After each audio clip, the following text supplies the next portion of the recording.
So say it with me. Om Anandamai Chaitanyamai Satyamai Parame. I like the way Jagjit Singh also says it.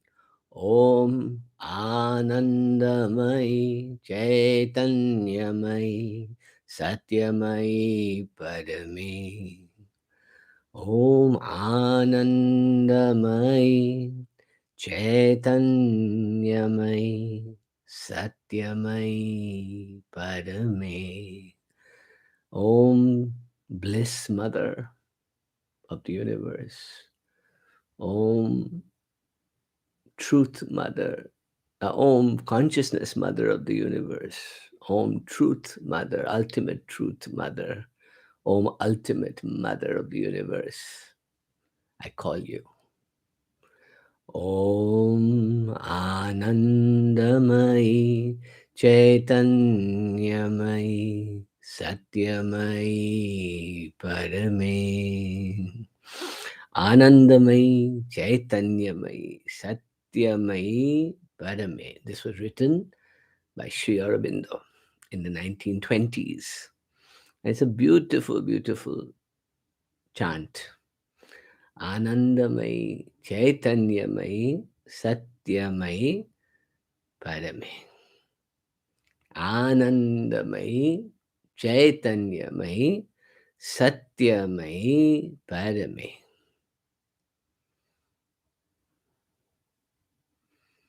There's you can, so many ways to open the heart. The Vajrayana Buddhist way. Om Mani Padme Hum. Om Mani Padme Hum. Om Mani Padme Hum. Om Mani Padme Hum. Just fill your heart with bliss and sit with me. There's nothing to do, nothing to say. I'm greeting every one of you. Nothing to do, nothing to say. Just sit.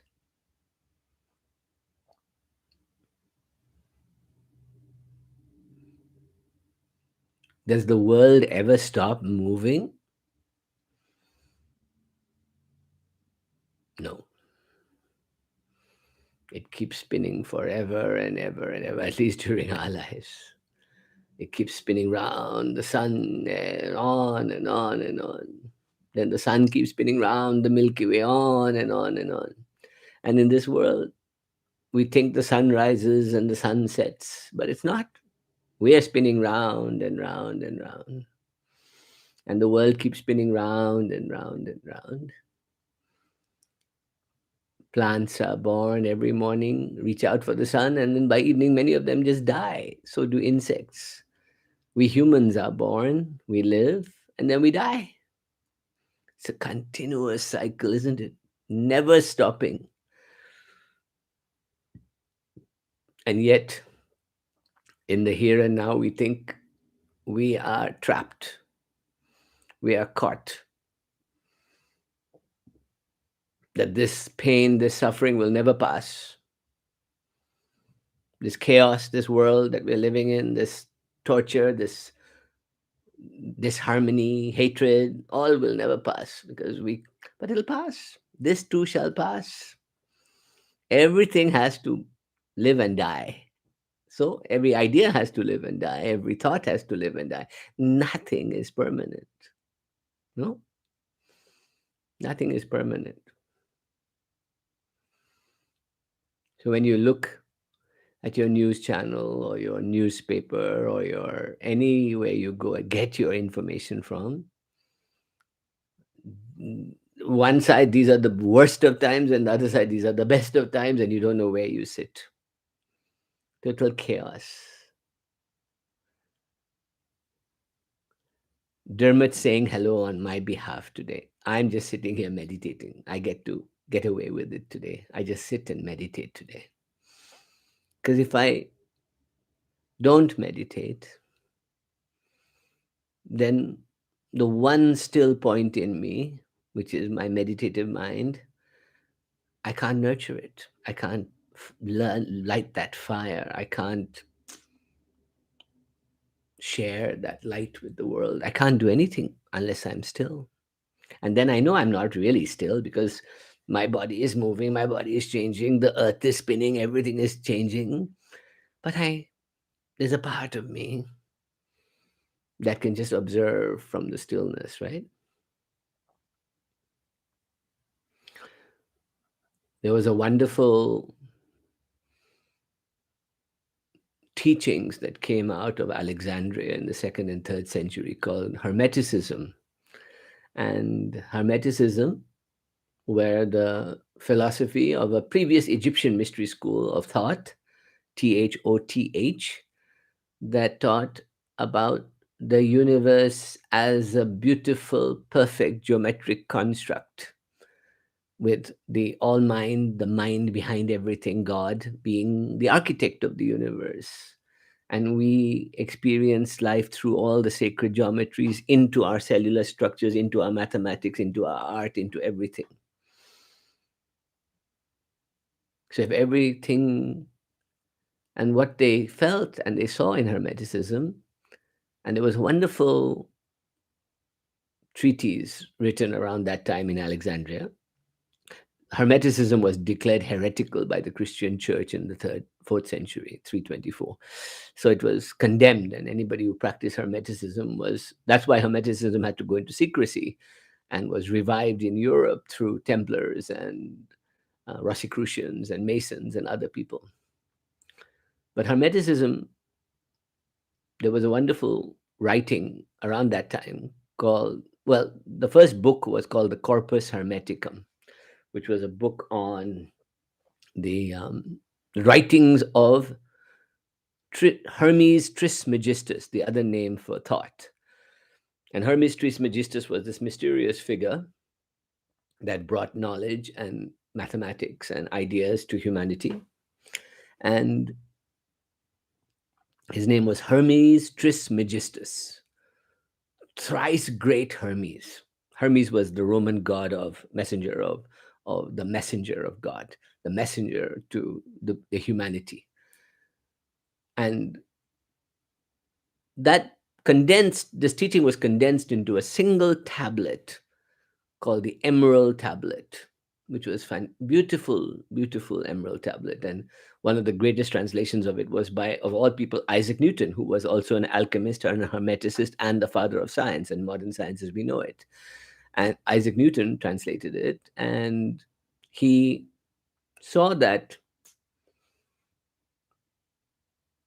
Then later on in the 1920s, the teachings of the Emerald Tablet and the Corpus Hermeticum were converted into a wonderful book by three initiated. They were called the Three Initiates in the 1920s in America. And it was called the Kybalion, Kybalion, the Kybalion.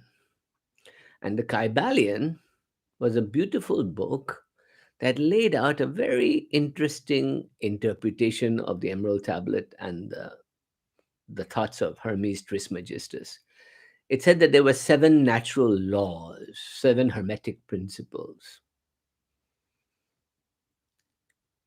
There was duality, polarity, rhythm, gender, correspondence. What were the other ones? I can't remember all of them. Anyway, there were 7. And most important to our discussion,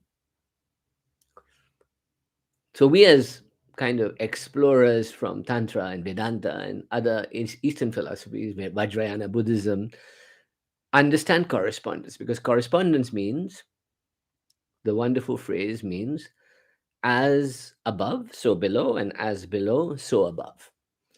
So that means that I, in this body, am a microcosm of the great universal dance going on, Shiva and Shakti, the architecture of the universe, all of that. I am a microcosm of that. Every cell in my body, every part of me is a microcosm of that great dance. So therefore, whatever happens out there is happening inside me.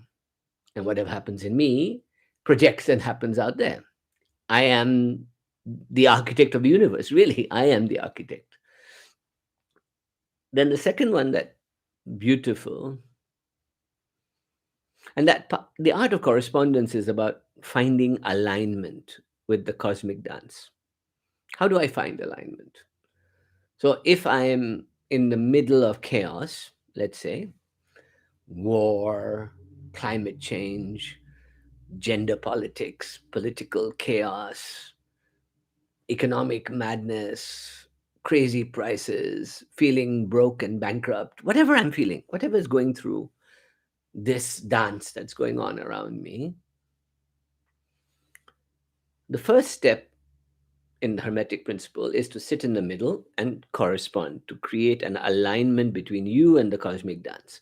This is the same thing we do with the dance of Shiva and Shakti and the 36 vibrational tattvas between me at earth and that. The second principle is called polarity. Very important principle. That as long as everything has duality or is two, you know, male, female, me, God, me, planet Earth, me, you, as long as there's these differences, there will be polarities, there will be swings. And the first stage is duality, which means that you and I are not one. The planet and I are not one. Me and the Ukrainians and the Russians are not one. Me and my opposition in the political party, not one. Me and white people or brown people or black people, not one. These identifications with separation has to be dissolved for you to become free, right? The identification with other things. And this is true in Shaivism and Shaktiism, and this is true in Hermeticism also. So, this duality, that you and I are separate, that you and I are not one and the same mind, cosmic mind in alignment in dance, separates us, right? And then the other extreme of that is that we swing between poles, between love and hate, between mm, political extreme and joy, between sorrow and joyfulness, between pain and suffering and wellness and happiness. We're continuously swinging, right? Like a pendulum, swinging back and forth all the time, isn't it? We're always swinging. So that means today I'm stressed out of my brains because I might have a forest fire coming near me, or I might be watching the news about Ukraine, or I might see some political discourse going on that makes me terrified, or the COVID thing is increasing again, or climate change is, I'm reading headlines that says we're about to end of the world again. And I go into extreme depression. And then I swing and I go into extreme ecstasy when I take maybe some plant medicine, or I meditate, or I, you know, completely say, what the F, I'm going to go live my life. I don't care. I'm going to sing and dance and I don't care about tomorrow, right? The extremes of polarity happening all the time. And the Hermeticists and the Tantrics all say that if I sit in the middle,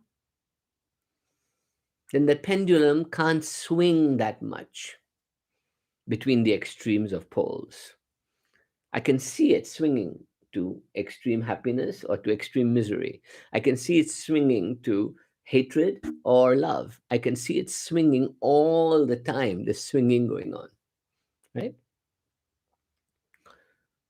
But to find true bliss, I have to be in the middle between the swings, between the dualities, between heaven and earth.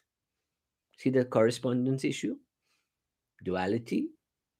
I am not a male, I am not a female, I am not Indian, I am not brown, I am not Hindu, I am nothing, but I am aligned with the universe.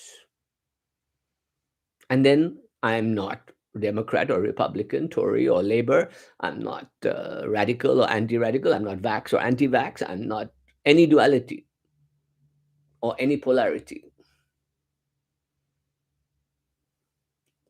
And then there's a fourth one, which is very powerful, which is called the idea of rhythm.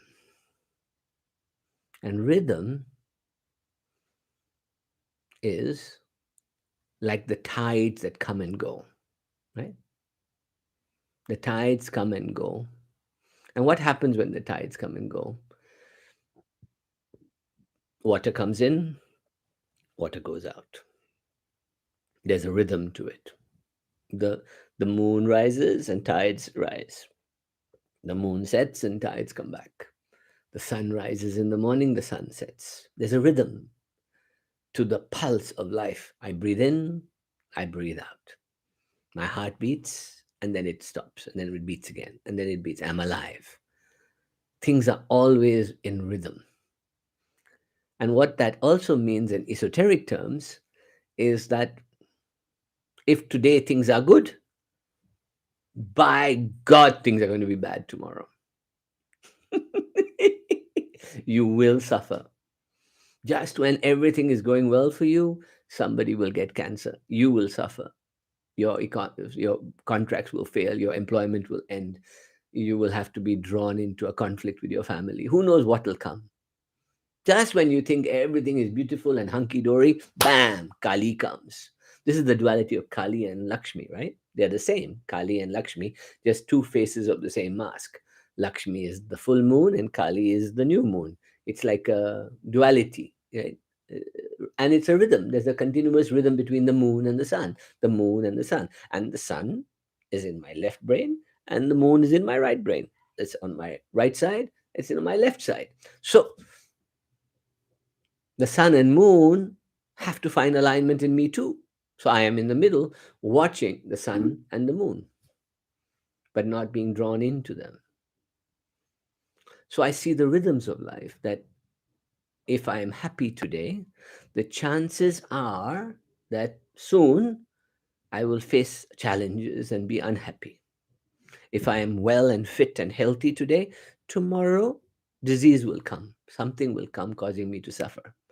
If I am at peace today, tomorrow conflict will come and war will come.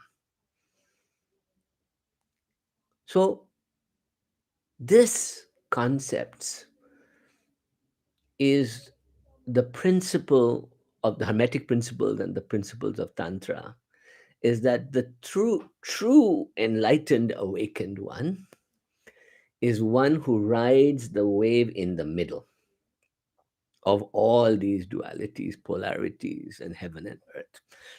This, what we call the Shushumna Nadi, the middle passage, the middle pillar, the pillar of light in me, right? And that pillar of light forms an axis between earth, my heart, my third eye, and heaven. It's a continuous pillar going on, right? The three suns in my body and heaven and earth, right? So you can almost imagine it. Just close your eyes for a second and imagine a beautiful pillar of light coming out of the earth, coming through your feet, through your Muladhara at the base of your spine, going up your spinal cord, through your heart, to your throat, to your third eye, up through the soft fontanelle top of your head and into heaven. And then the same beam of light coming down and going through you back to the earth. You're a pillar of light. Can you see that? Can you feel it?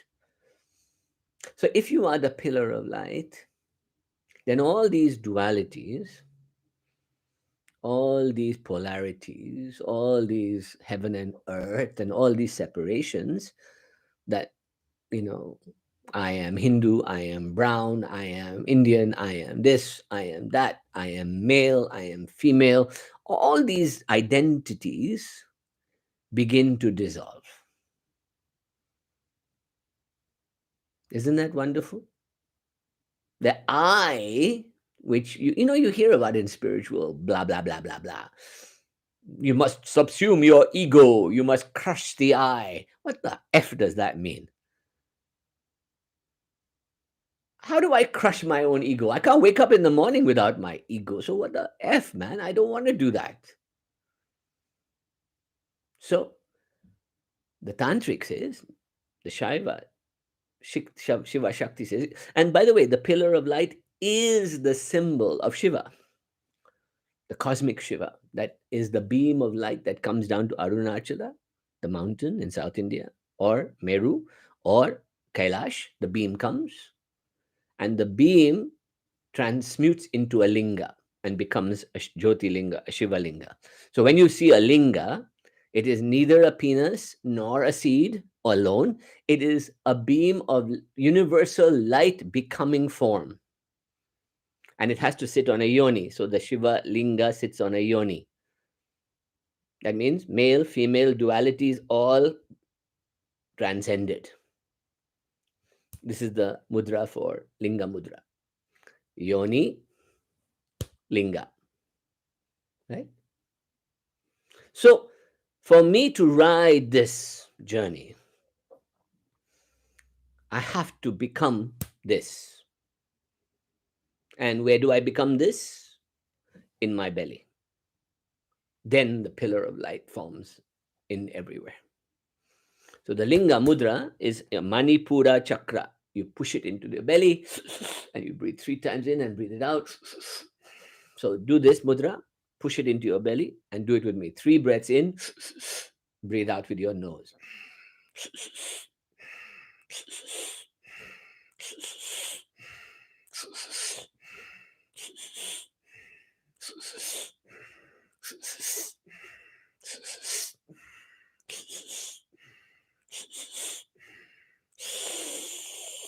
And feel the pillar of light forming in you. The Shushumna Nadi, the middle passage, is where the pillar of light forms. And it is the same passage through which the Shakti called Kundalini rises in you. Right? Kundalini is just the energy in your body reaching up to heaven. So, how do I overcome these polarities and dualities and change the rhythm of my life? Right? So there are many, many stories in esoteric Tantra, Shaktiism, Shaivism to do with this. The story of Durga, Chandi, is the story of, which is from a beautiful scripture called the Devi Mahatmya, or the Chandi part, which was written, compiled into Sanskrit around the 4th or 5th century. But it's ancient. It's a goddess story of the 9 asuras that the Durga has to fight in the 3 stories that come. And the 9 asuras represent 9 aspects of your ego, I-ness. I, me. That one. The first 2 are to do with your tamasic nature, your procrastination, your laziness, your inability to act in the world. You know that feeling, right? Impotence. Oh my God, there's war there, there's injustice there, there's climate change there. What can little me do? Nothing. I can't do anything. The 2 asuras are called Madhu and Kaitavya. Kaitab. Madhu means honey, and Kaitab means the fly that roams around honey. Why? Why does it mean honey? Because when you sit in front of Netflix and you eat that gooey donut or junk food and you sit in that lethargy, it's like stickiness. You stick to the honey, right? You don't want to leave your little honey pot. You don't want to get up and even go to the bathroom. You don't want to do anything. You just want to sit there licking all the honey, right? And the honey pot is there, like Winnie the Pooh licking his honey pot all the time. What does Winnie the Pooh do? He sits and he eats his honey. And the fly is permanently circling the honey, looking for new little treats to jump and get. So Kaitavya is the fly, and the fly means here that I can't get up, I can't do anything, so I just roam around and get new software and movies to watch and new things to do, and I'll avoid reality. Right? Then the next part of Madhu and Kaitavya is that if I liberate that laziness, which in Hinduism is called tamas, lethargy, heaviness, solidness. Blah, blah, blah, blah, blah. I become rajasic. So I use rajas, energy, power, prana, to get up out of off my ass and do something in the world. Right? But with rajas comes arrogance. I am the king of the world. I am the most powerful being. I am brilliant. I am beautiful. I am great. So I've gotten rid of my tamasic nature, but I get really arrogant. And that demon was called Mahish Asura, a kind of bull-headed demon, right? Why? Because two things. One, he would storm through life and rip everything apart. And the other was that he was able to change form. So he would become like today's politicians, one moment very religious, next moment very arrogant, next moment going to war, changing, changing, changing. So the rajasic nature of arrogance, the beast, is one of lying all the time. Arrogance. Those are the negative traits of that beast.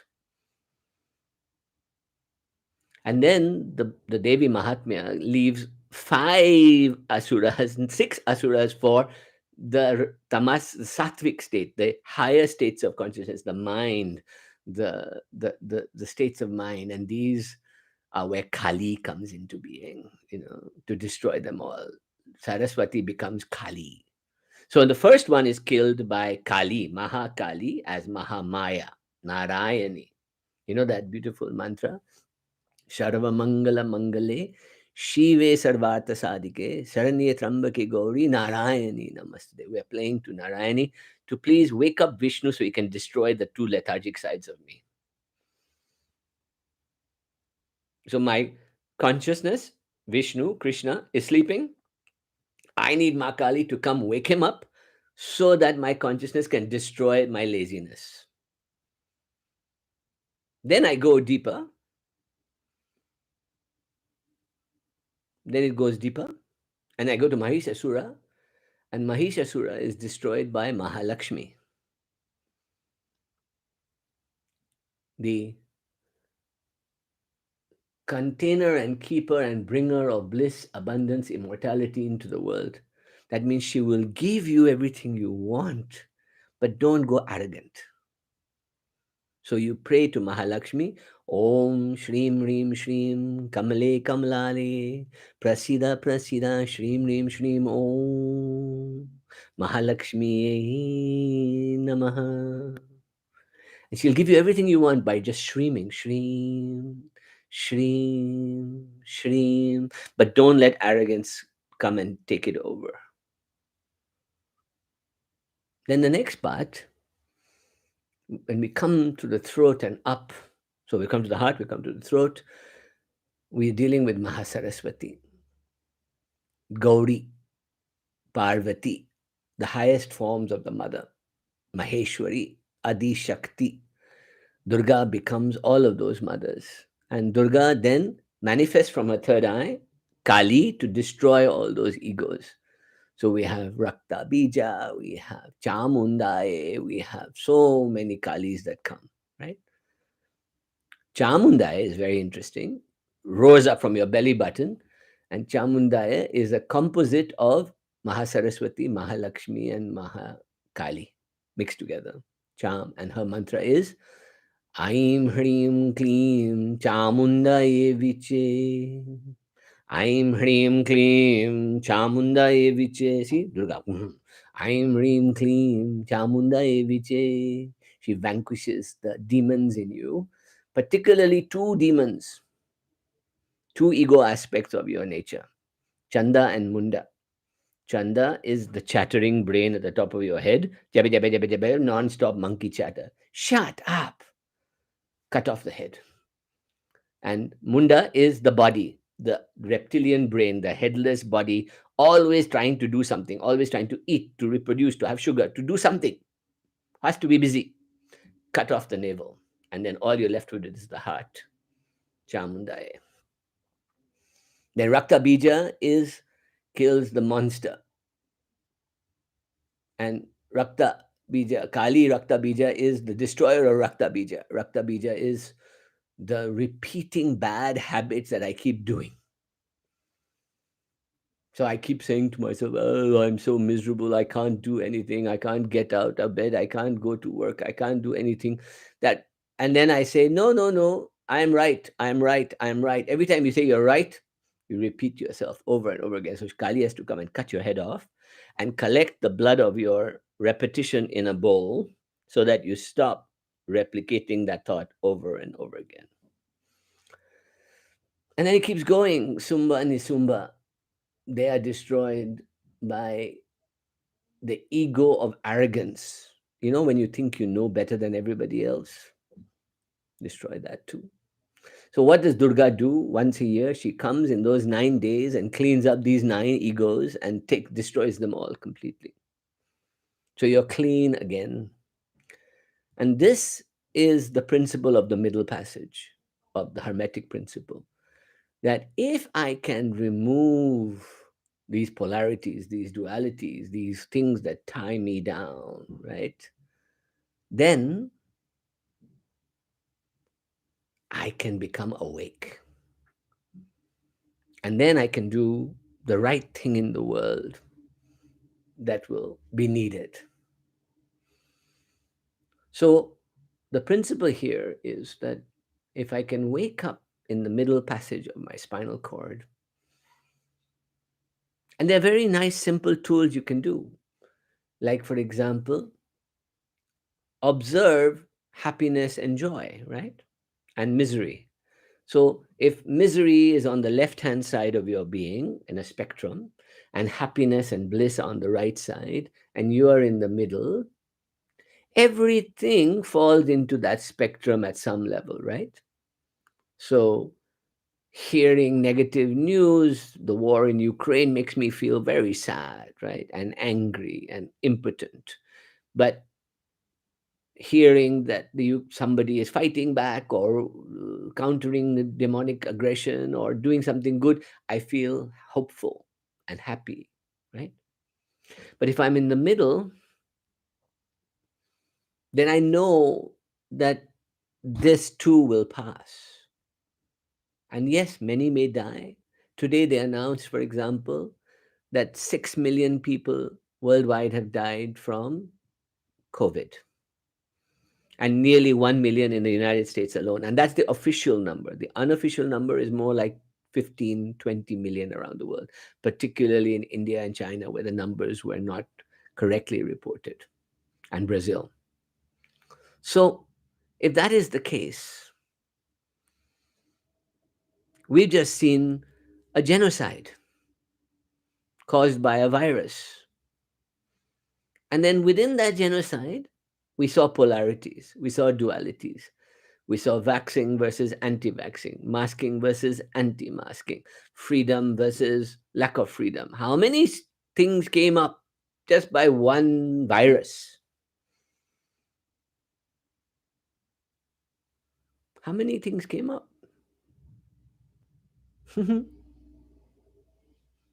So, if I sit in the middle and I observe all this, I realize that nobody is fully right, fully wrong, but truths are truths, right? Vaccinations did help millions of people not suffer. But vaccinations were rushed and we don't know what the consequences might be. So there may be consequences. We don't know.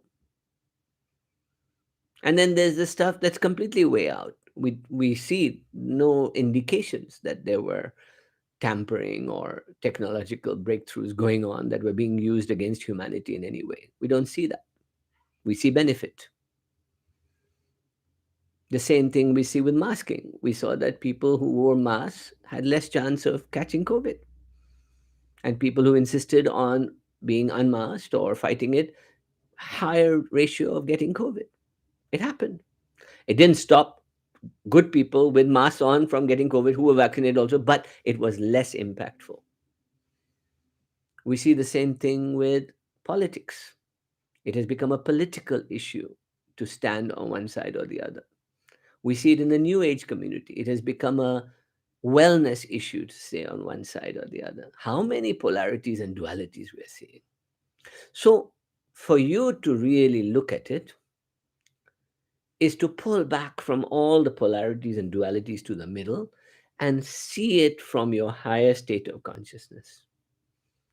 And let truth that you experience in that state of consciousness be your driving force. That means nobody else should tell you what to think. You got to think for yourself, but you got to take information from all sides and look at it and come up with your own middle pillar rational way of looking at it. The war in Ukraine. Yes, many can say Russia has a rightful claim to some part of the land, and the Ukrainians have been teasing them with going to NATO. Okay, fine. But that doesn't justify killing children and women like they're doing now.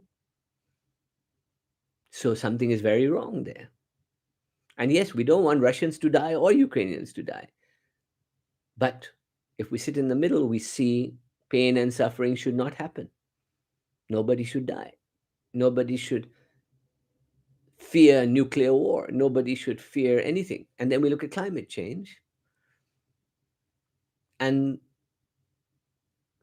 we are acting as if we don't need to change. But we are seeing the catastrophes repeating every year, more and more and more. Forest fires, hurricanes, snowstorms. Oh my God, the range of disasters, oceans rising, it's all happening. Now, we can't stop it, but we can slow it down. We can act rationally from a middle pillar. So, how do we participate from the middle in that world, right?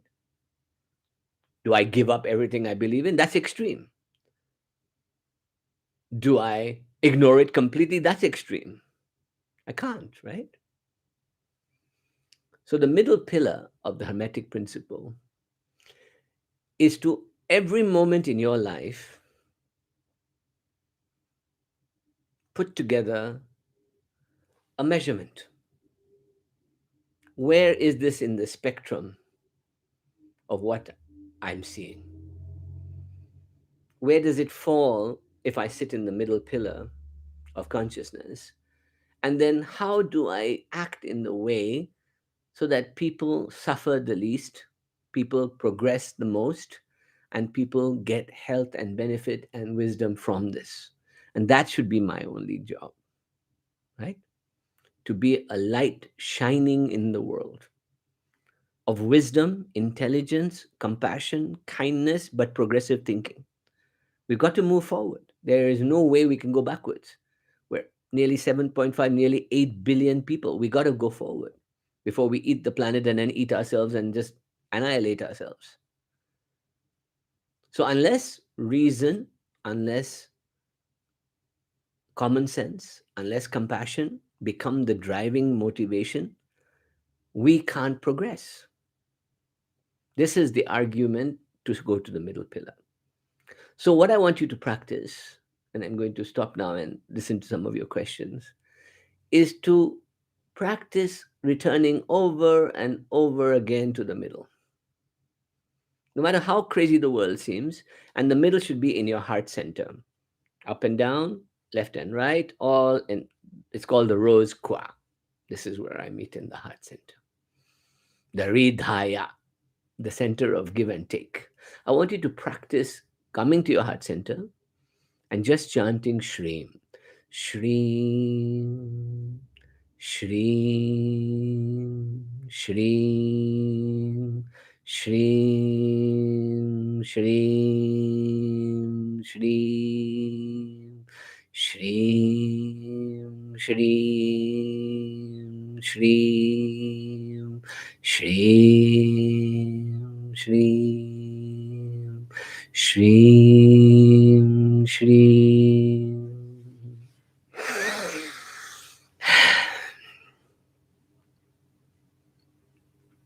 Deciding how to counter negative energies, how to act in the world, only can be done if I come back to the middle and I realize who I really am, a divine, immortal being in me that is me. And this body then can be a vehicle to act in the world. That's very important for me, right? Shreem. Just the word Shreem does it. Shreem, Shreem, Shri.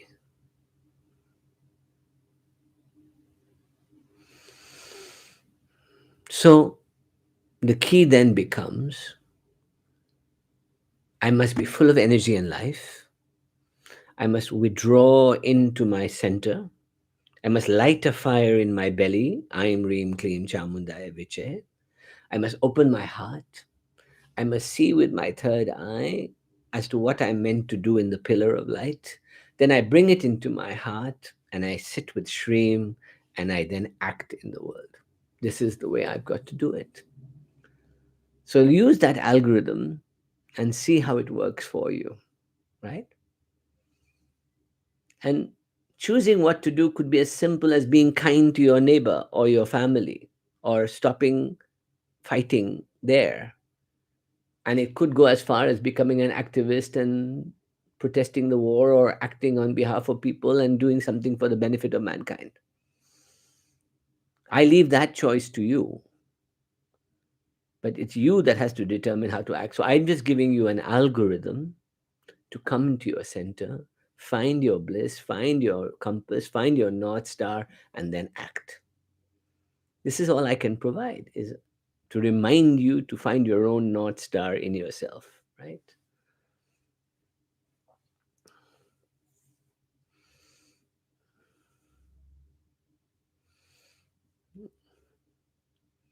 Shreem, Shreem, Shreem. Thank you, Monica.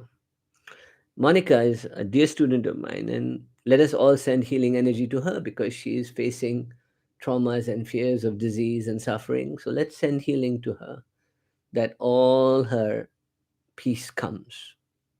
Let's send it to everybody we can.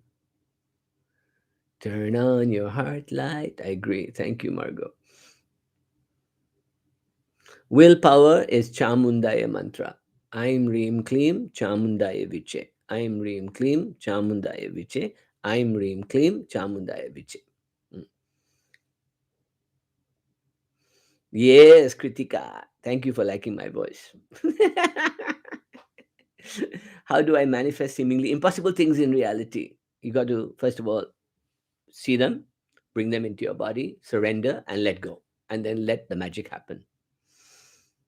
How do I learn to always act from my heart rather than the impulsive conditioned response of this reactive body mind? That's, I just gave you the algorithm.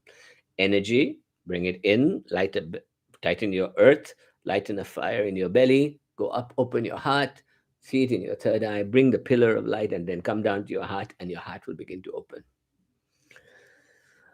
Anupriya says, please speak on cream. Who is Bhairav and what is the mantra to receive his grace? Bhairav is not Bhairav is the gatekeeper of the void, this void.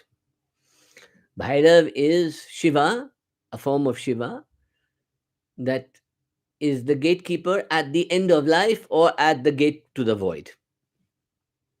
When this reality ends and the absolute reality becomes apparent. That's why Bhairav is always seen as terrifying. Teeth, sharp teeth, and fangs, and all that. So, to meditate on Bhairav is to meditate on Shiva.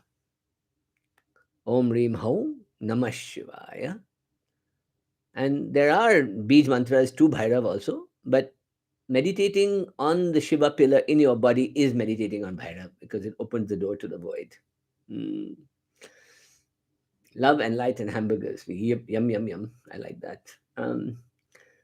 Vam today, yes. Well, that'll increase your sexual energies and then translate it into yum in the heart and then hum, cut the throat and then up to the third eye. Oh, perfect. I see. Yay. Sonia Banerjee says, Shreen. Thank you, Sonia. Another very dear student of mine. Kritika, love from Nepal. Yes, I am a big lover of Nepal. I will visit soon. Algorithm God. How important is imagination? Absolutely critical because no imagination, no God. Right? Yes, you can imagine your goals at night. Yoko says, Shri Monica, Yoko, how are you? And then, can you speak on Kleem? Kleem is the power of desire of Tripura Sundari, of Lalita, to attract beautiful things towards you and to make you attractive and beautiful, to attract beautiful things towards you. Clean. Raja, what do I do? How do I block or protect myself from black, dark, heavy energy coming from another person? Get rid of them. Get rid of that person. Go away from them. Raja, since we don't have any control of natural disaster, don't the awakened person have duty to enlighten people so suffering is less, especially caused by people like current war? Yes. So if forget natural disaster, even wars are out of our control. We can try and change the energy of war through meditation and practices, but that's a lot of hard work and you should do it anyway. But the secret is not whether to bring comfort to people or not, because there are 3 or 4 levels of awareness to be created. One is obviously comfort, immediate help to help the suffering. That's first and foremost principle of this work. Second is awareness, that how can I do anything to stop the war, to stop our treatment of the planet, to stop different things. So I can become an activist, I can write letters, I can participate in local groups, I can get involved, I can join the Sunrise Movement, I can join the Green Revolution, I can do different things. Or I can join sign protest for Ukraine, or persuade my congressman to be anti, or my local MP or whatever to be anti the Russian aggression, and do that. And the third level is that I can do things collectively also. I can do collective meditation, collective gatherings, collective activism. All this join collectives is very good. And the mystical side of it is that I can cultivate inner power so that my thought patterns, my positive thinking has an effect on the world. So I cultivate my superpowers, my siddhis. That's very important. Shodashi mantra is a very advanced form of Tripura Sundari, and it is given by a guru, because it has a massive awakening that occurs, and it should be done only after first experiencing Bala Tripura Sundari mantra, Bala mantra, Ain Klim So Klim Ain, and then the mantra of Lalita Tripura Sundari Panchadashi, which is Ka'e Ilarim, Hasaka Halarim, Sakalarim. Then you can be initiated into Shodashi. All right. Mhm.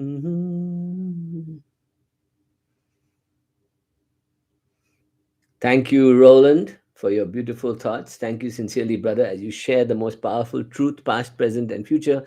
Although I've been inquiring for about a year, it has given me a life worth living. I am so happy to hear that. Thank you. Mary Laporte says, so good to be here. I would like an end of life mantra to help make the transition I want to practice now.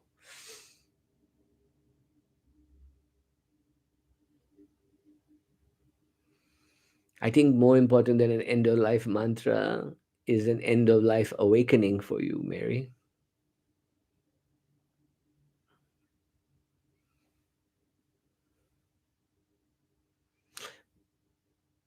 Write to me, Raja at 1000sunsacademy.com, and tell me why you want to transition out.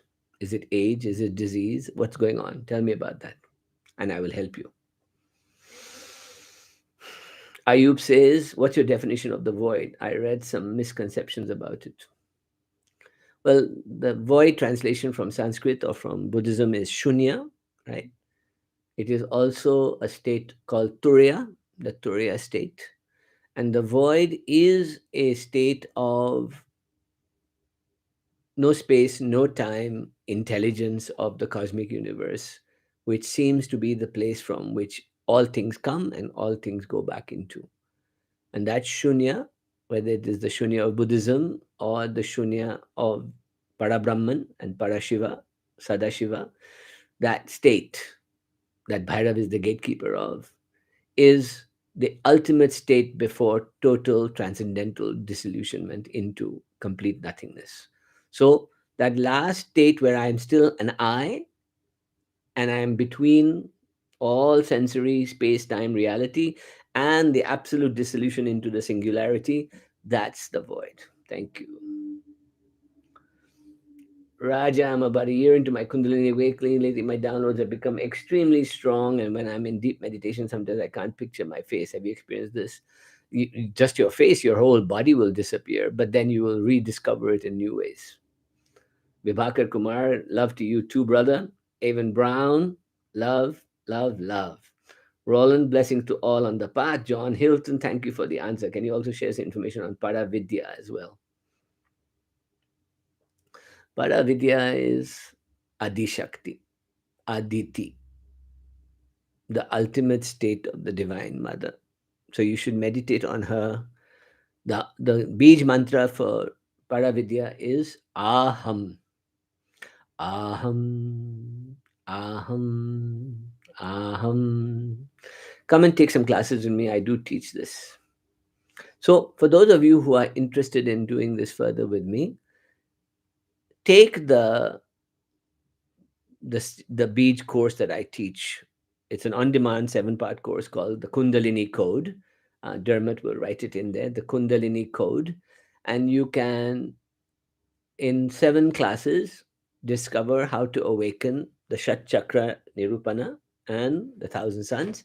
And then you can join me live into deep, deep study. We have a thing called the Path, where of a thousand suns, where I've done over 60, 70 classes you can watch on demand. We do 2 live classes a month. We have a community, we have community teachers, we have adepts, we have help, we have support, and you can join. And we have 150 members, so you're welcome to join. Once you graduate the Kundalini Code, or opening your third eye from the Shift Network, or awakening your Kundalini, any one of those foundational courses, you can join. So think about it. Go to the kundalinicode.com and see what happens. Right. Pravina says, does Panchadashi need initiation? No, but initiation connects you to lineage. So that's the power of it. Life is a long, big, long dream. In fact, we're still dreaming until we wake up and see the truth. But then when we see the truth, we're still dreaming. So the issue is not whether to get caught up in the semantics of whether you're in dream or reality. The issue is whether you're living real life well, and whether you become truly awakened and act in the world from that awakening.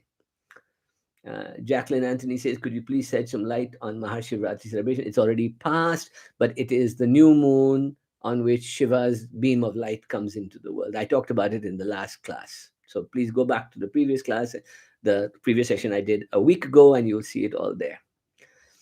Um, Love from Barka. Barka, love to you too. Vimshana, thank you so much for sharing. Vimshana says, thank you so much for sharing knowledge with the world. I feel like I am only now beginning to understand the beauty of what I was born into. Blessings to you. Kritika W. Anupriya ji, thank you for today's class. I can just listen to you endlessly. Thank you, Anupriya. Rachna says, Raja, are there aliens or other life forms? And what do you think about near-death experience? 2 big questions there.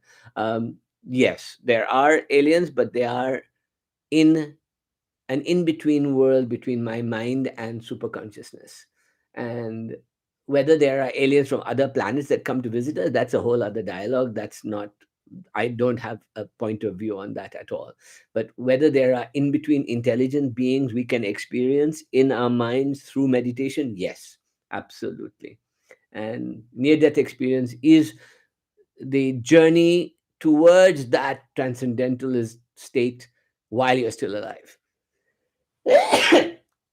Aha. Hello, Raja.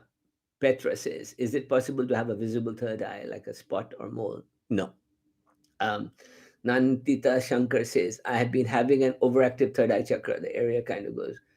Uh, just do Muladhara mantras like Lam, Glom, Gam, Ganesh, Ganpati, and tighten your bum and bring the energy down over the back of your head, to your neck, down to your Muladhara. Raja last week, while okay, Indyman says, thank you for the answer. While meditating, I started going in past life incidents. I had only once out of body. How can I get some much more experience and access to my Akashic record? Akashic record is a 20th century invention by the Theosophical Society, so don't fall for that crap. What it is that you can tap into the collective consciousness and see the jiva of the human experience. And that is done through Shiva meditation and ganas of Shiva. Go to the last class, you'll see the practices of Shiva to open the ganas and the lokas. Um, Monica's right. We will do a meditation to peace. Okay, so I'm going to stop here and just sit with me for a second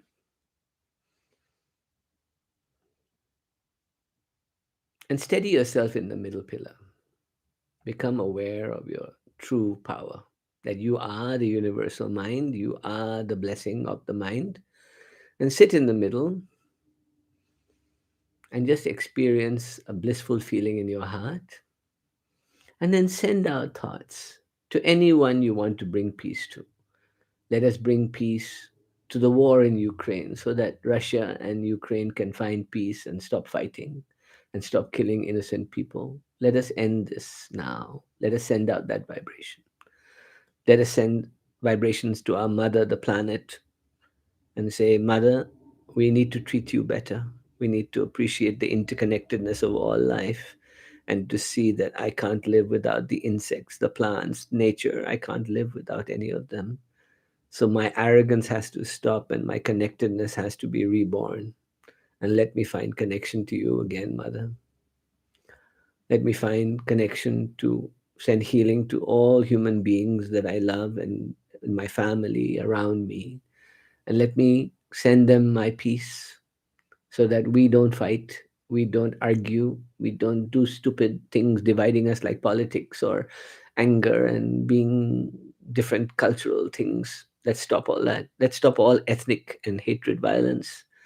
Let's stop all gender violence. Let's not treat any gender, no matter what they are, in any bad way. Let us learn to fight for the rights of all human beings as divine. And let us find inner peace. And let me overcome all the limitations of my mind and become aware of my true nature as a divine being, mind behind the whole universe. And let me vibrate in that knowledge and become a beacon of light for all to see. Aim Kleem so Kleem Aim Kleem so Kleem Aim. Bhur Bhuva Swaha Om Digband Hum Astray Phat. Om Shanti Shanti Shanti. Om Shanti Shanti Shanti. Om Shanti Shanti Shanti. Om Shanti Shanti. Peace be to everyone. Peace be to all beings. Peace be to all sentient beings. Peace be to all living beings. Peace be to the planet, to the earth, and to everyone in it, and to everything in it. And let us bring peace to this world. Om Shanti Shanti Shanti. Bye bye, everyone.